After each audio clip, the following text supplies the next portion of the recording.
Hey y'all, Courtney Lyons here with Diamonds Are a Girl's Best Friend, and today I have a review for you from Diamond Art Club. This is the Seasons of Sparkle 2025 12-month diamond painting calendar, and I would love to give you guys a review on it. It's still available on the website as of the making of this video. We'll see about the posting of the video, so I will try to remember to link that down below for you, but let's go ahead and get started.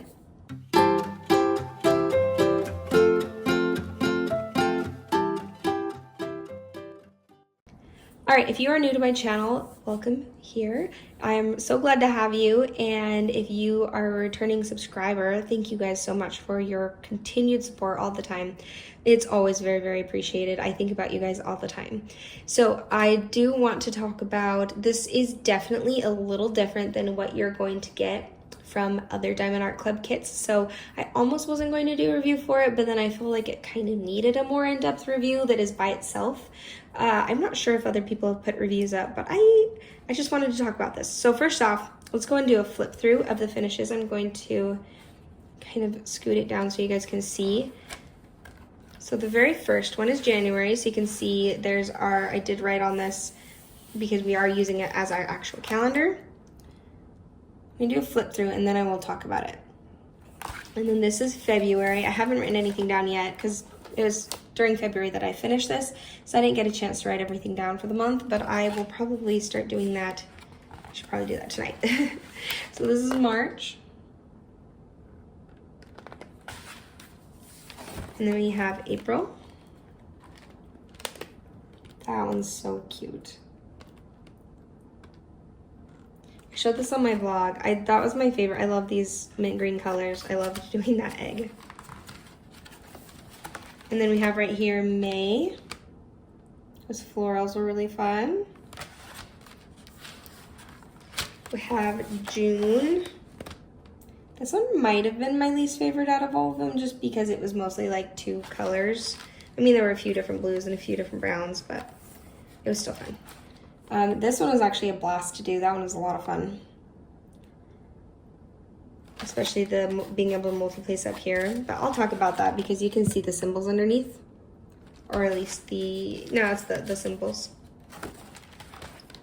The mermaid was so much fun. So that was August. September. Even though there were a lot of browns in this one, it was also really fun to do. Here is October, which might be my favorite one. It's between this one and the next one. So cute, such a cute little ghosty. This was, okay, this actually, I think looking at it again, this is my favorite because it hit that autumn color tone and everything that I'm absolutely loving. It's not showing up as sparkly as it is in person. It's so sparkly in person. But that's November's, and the very last one was December. So I'm going to move over to this first one again to kind of show you.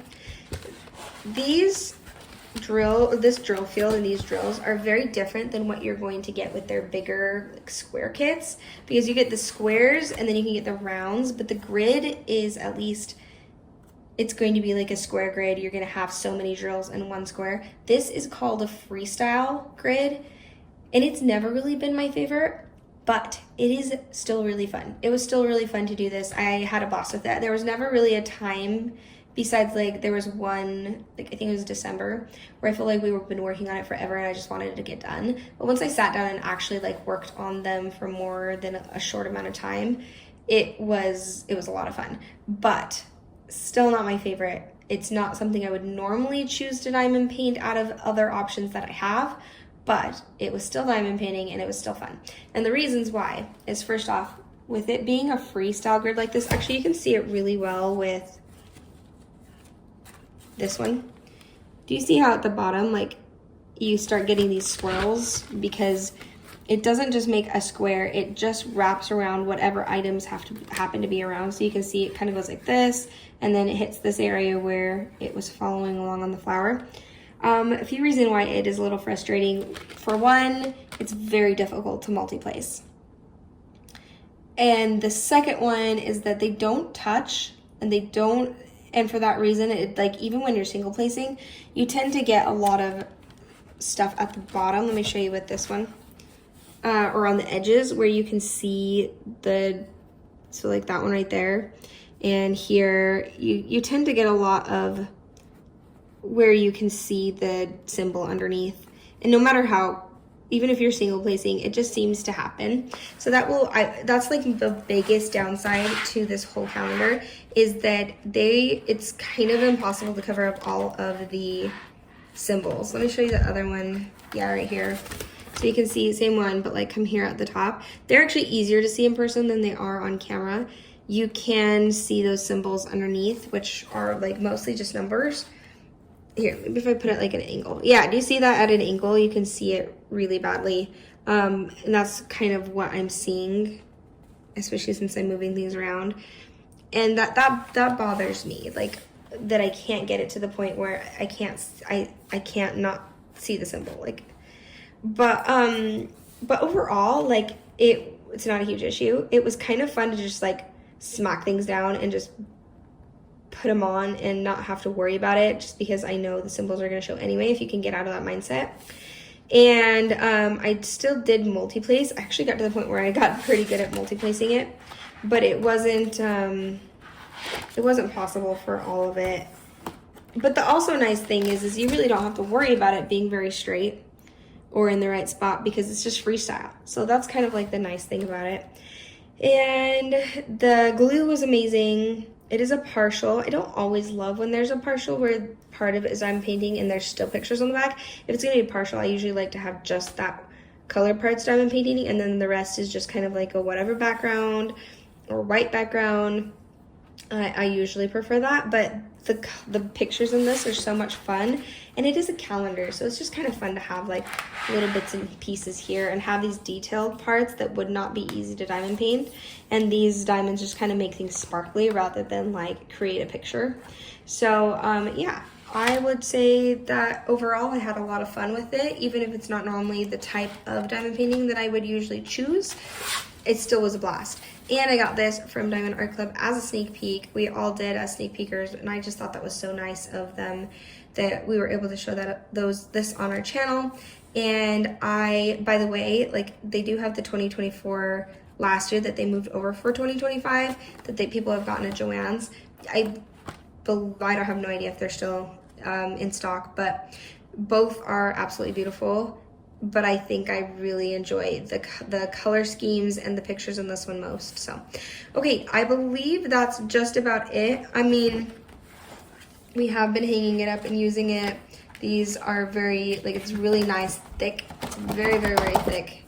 Oh, I did want to point out too, this is not paper. This is like really could be used as dry erase. Let me see if I'm able to erase it. Yeah.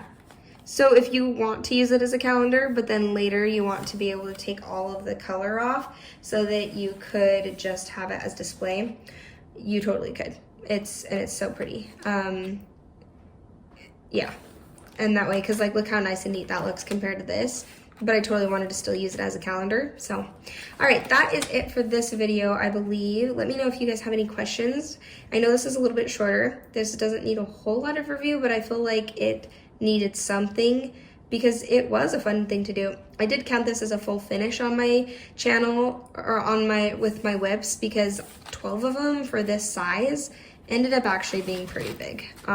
They're the size of a square, and especially since you can't really multi-place that much, the time-wise, it does take a long time to do one, which was fun. It was fun to like slow down and single place, but I wouldn't say that it is fast project. It still definitely took a lot of time, and probably the same amount of time as like a medium-sized canvas kit, you know? So I did count it as a finished towards whittling my whips, meaning it's my goal to finish 2 whips before I kit up another one. There are some event situations where there will be an exception, but for the most part, that's what I'm doing. And so it was nice to get this done in February, and it was fun. It was fun. I had a lot of fun with it, but I don't know that this would be my preferred choice in diamond painting kits, but I am also very grateful for it, and I'm grateful to have it done and being able to put it up and use it as a calendar because it is an amazing calendar. It works perfectly. And it was fun that it was an interactive calendar as well. So, okay, that's it. If you made it this far, go ahead and put like 2025 in the comments for it being the calendar for 2025. Let me know if you picked it up or if you plan on picking it up. It's not too late. It's only the beginning of February still. You can still use it as your yearly calendar, and I will link that down below. If I do forget, let me know because I'll put it in. I do tend to forget. And I will see you guys next time. Thanks for joining me, guys. Bye.